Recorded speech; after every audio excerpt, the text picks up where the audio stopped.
മലയാള സാഹിത്യത്തിലെ ആധുനിക എഴുത്തുകളിൽ വളരെ ഇന്നും ഏറ്റവും അധികം വായിക്കപ്പെടുകയും ഏറ്റവും അധികം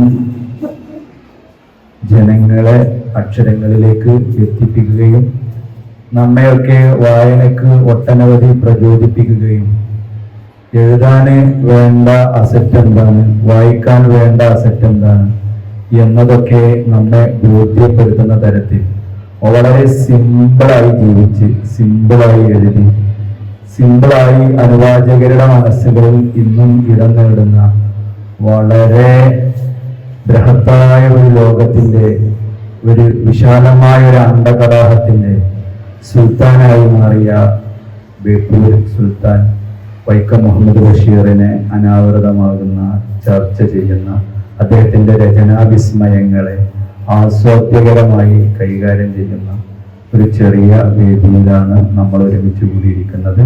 1908 ബഷീർ ജനിക്കുന്നത്.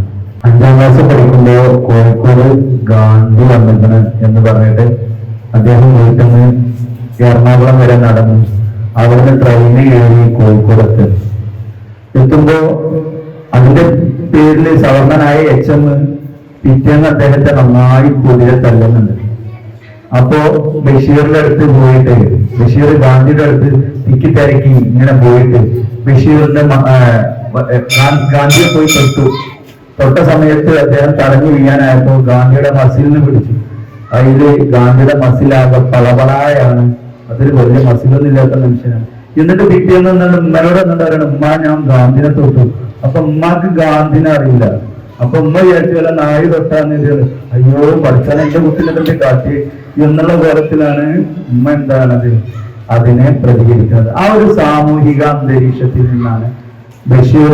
പിന്നെ അദ്ദേഹം 1930 അദ്ദേഹത്തെ ഈ ബ്രിട്ടീഷ് വിരുദ്ധ സമരങ്ങൾക്ക് വേണ്ടി അറസ്റ്റിലാകുന്നുണ്ട്.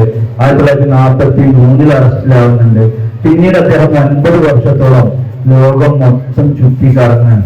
ഇങ്ങനെ ഈ ജീവിതാനുഭവങ്ങളിലൂടെ മൂപ്പൻ അദ്ദേഹം പറയുന്നുണ്ട്, എന്റെ എഴുത്തുകളിൽ ഏറ്റവും കൂടുതൽ ചിരിച്ച ആള് ഞാനാണ്, എന്റെ എഴുത്തുകളിൽ ഏറ്റവും കൂടുതൽ കരഞ്ഞ ആളും ഞാനാണ് എന്ന് പറയുന്നുണ്ട്. അദ്ദേഹം ഈ മിസ്റ്റിക് റിയാലിറ്റി അഥവാ അദ്ദേഹം ഈ സന്യാസികളുടെ അടുത്ത് പോകുന്നുണ്ട്, ശ്വേതംബരന്മാര് ദിഗംബരന്മാരുടെ അടുത്ത്, ജൈനരുടെ അടുത്ത് പോകുന്നുണ്ട്, ഈ സിഖുകാരുടെ അടുത്ത് പോകുന്നുണ്ട്. എല്ലാ സമൂഹത്തിന്റെ അടുത്ത് പോയിട്ട്, ബുദ്ധന്മാരുടെ അടുത്ത് പോയിട്ട് അദ്ദേഹം പറയുന്നുണ്ട്, സൈലൻസ് ആണ് ഏറ്റവും വലിയ മിസ്റ്റിക്, നമുക്ക് ആത്മീയത നൽകുന്ന ഏറ്റവും വലിയ സംഗതി. മിണ്ടാതെ ഇങ്ങനെ ഇരിക്കലാണ്, മൗനിയാവാണ്. അങ്ങനെ അദ്ദേഹം ഒരുപാട് കാലം ഭ്രാന്തനായി പോയിട്ടുണ്ട്. ഇങ്ങനെ അദ്ദേഹത്തിന് ഭ്രാന്തുള്ള സമയം, ഭ്രാന്തി എന്ന് നമുക്ക് മനസ്സിലാക്കാൻ പറ്റുന്ന ആ ഒരു ലോകത്ത് അദ്ദേഹം മൊത്തം ലോകം ചുറ്റി, അറേബ്യയിലും മറ്റവിടെ ഇവിടെയൊക്കെ ആയിട്ട് ലോകം ചുറ്റി.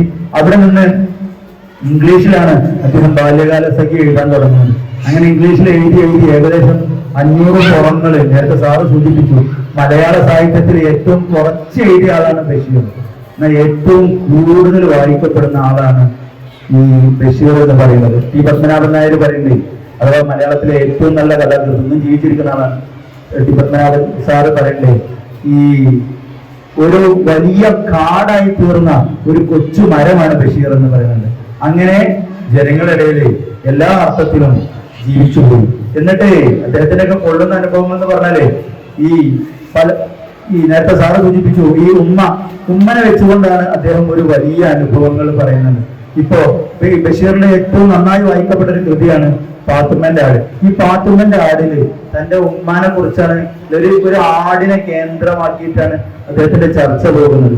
നേരത്തെ പറഞ്ഞു, മാതാവെ ശുദ്ധജലം തന്നാലും എന്ന് പറയുമ്പോൾ അടിയിട്ടിയത് മുതൽ പിന്നെ ഇദ്ദേഹം എഴുതിക്കാണ്ട് ഒരു ലേഖനം എഴുതിയിട്ട് കൊണ്ടുപോയി ആർക്ക് കാണിച്ചു കൊടുക്കുന്നുണ്ട്, അബ്ദുൽ ഖാദറിന് കാണിച്ചു കൊടുക്കുന്നുണ്ട്. അപ്പൊ ഖാദറിന് ഈ ഒരു എന്താണ് ക്ഷണങ്കാലാണ്. ഒരു കാല് ഇങ്ങനെ നമ്മൾ ഈ കുട്ടികളൊക്കെ പറയും ഭൂമിക്ക് കാറ്റടിച്ചെന്നൊക്കെ പറയും. അതേമാതിരി ഒരു കാലം നിന്നിട്ട് മറ്റേ കാലം ഇങ്ങനെ ആക്കിയാണ് നടക്കുന്ന ആ ഒരു പ്രകൃതിയിലാണ് അദ്ദേഹത്തിന്റെ അനുജനായിട്ടുള്ള അബ്ദുൽ ഖാദർ ഉള്ളത്. അപ്പൊ അബ്ദുൽ ഖാദറിന് ഈ എഴുത്തുകൊണ്ട് സ്കൂളിലെ മാഷാണ്, വലിയ ഫയൽമാൻ എന്നുള്ള അർത്ഥത്തിലാണ് പറഞ്ഞത് അല്ലേ, സ്കൂളിലെ മാഷാണ്. അപ്പൊ കൊണ്ടേ കാണിച്ചു കൊടുത്ത് എഴുതിയത്. അപ്പൊ ഇതിൽ ആഖ്യാനം എവിടെയെന്ന് ചോദിച്ചു. അതില് ബഷീർ പറഞ്ഞു, ചെറുക്കാൻ പോകേണ്ടവരിൽ അന്റെ ഒരു പളുങ്കൂസൻ വ്യാകരണം എന്നൊക്കെയാണ് അല്ലെ പറയുന്നത്.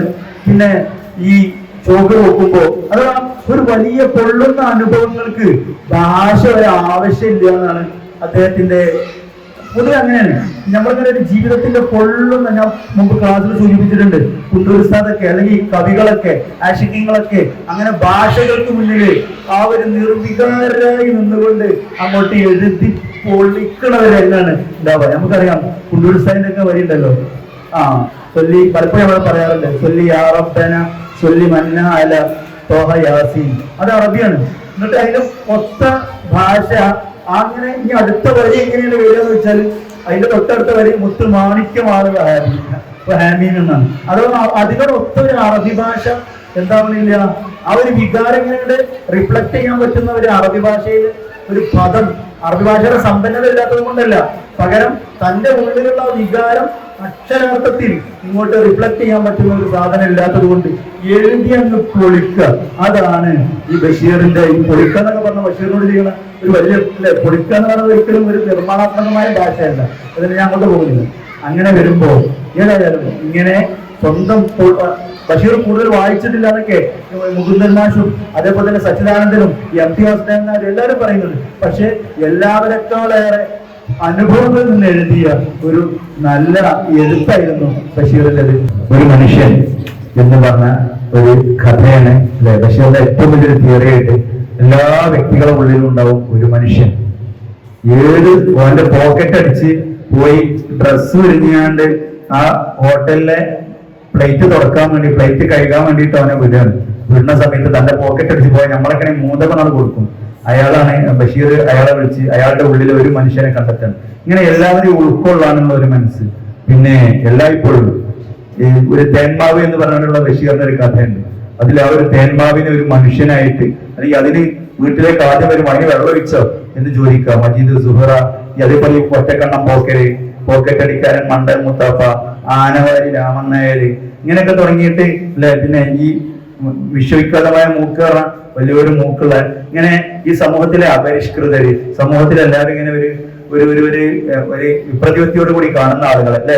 നോമ്പ് തുറക്കുമ്പോഴൊക്കെ ബഷീർ നോമ്പ് തുറക്കുന്നതിന് മുമ്പ് നോമ്പിൽ തുറക്കാനുള്ള വിഭവങ്ങളൊക്കെ പാടത്ത് പറമ്പിൽ കൊണ്ടുവെക്കും. കിളികൾക്കും ജന്തുക്കൾക്കൊക്കെ അത് തിന്നാൻ വേണ്ടി. ചായ കുടിച്ചാലൊക്കെ ക്ലാസ് കമ്മിറ്റി വെക്കും.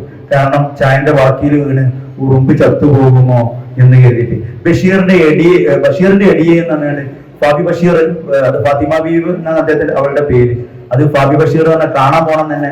ഞാൻ എന്റെ പേര് ഫാബിയാണ് കേട്ടോ, അതോ ഫാത്തിമ ബഷീർ എന്നാണ് കേട്ടോ. അങ്ങനെ ഫാബി ബഷീറിന്റെ എടിയെ എന്നുള്ള ഒരു ആത്മകഥ ഉണ്ട് ഫാബി ബഷീറിന്. അതെന്തായാലും നമ്മൾ വായിച്ചിരിക്കണം. അതിൽ ഈ ബഷീറിന്റെ ഇങ്ങനത്തെ ഓരോ സംഗതികൾ ഈ ഫാബി ബഷീർ പറയുന്നുണ്ട്. ഏതായാലും ജാതി വ്യവസ്ഥക്കെതിരെ ഇങ്ങനെ ബഷീർ എഴുതിയ ഒരു വലിയ സംഗതികൾ. പിന്നീട് ഈ ബേപ്പൂർ സുൽത്താന് ബഷീർ തന്നെയാണ് ബഷീറിനെ പറ്റി പറഞ്ഞത്. അല്ലാതെ വേറെ ഞാന് ഒരു 2 ഏക്കർ ഭൂമി വാങ്ങിയാണ്ട്, പെണ്ണുങ്ങളെ നാട്ടിൽ ബേപ്പൂരാണല്ലോ, മുമ്പ് വീടോടെ എറണാകുളത്താണല്ലോ, അങ്ങനെ അവിടെ 2 ഏക്കർ ഭൂമി വാങ്ങി ഞാനിവിടെ സുൽത്താനായി വാഴുകയാണെന്നാണ്. അവിടെയാണ് ഈ ബേപ്പൂർ സുൽത്താൻ എന്നുള്ള സംഗതികളൊക്കെ വരുന്നത്. ഏതായാലും ഇങ്ങനെ ചൊറിയണത് മാന്ത്രതാണ് പ്രപഞ്ചത്തിലെ ഏറ്റവും വലിയ സുഖം. അതേപോലെ തന്നെ ഭ്രാന്ത് വരാനും വേണം ഒരു യോഗ്യത. ഇങ്ങനെയൊക്കെ പറഞ്ഞിട്ട് എല്ലാവർക്കും മനസ്സിലാക്കുന്ന ഒരു ഹൃദയം തൊട്ട ഒരു രക്തത്തിന്റെ മണം അറിഞ്ഞ ഒരു എഴുത്ത്. അതാണ് ബഷീറിന്റെ.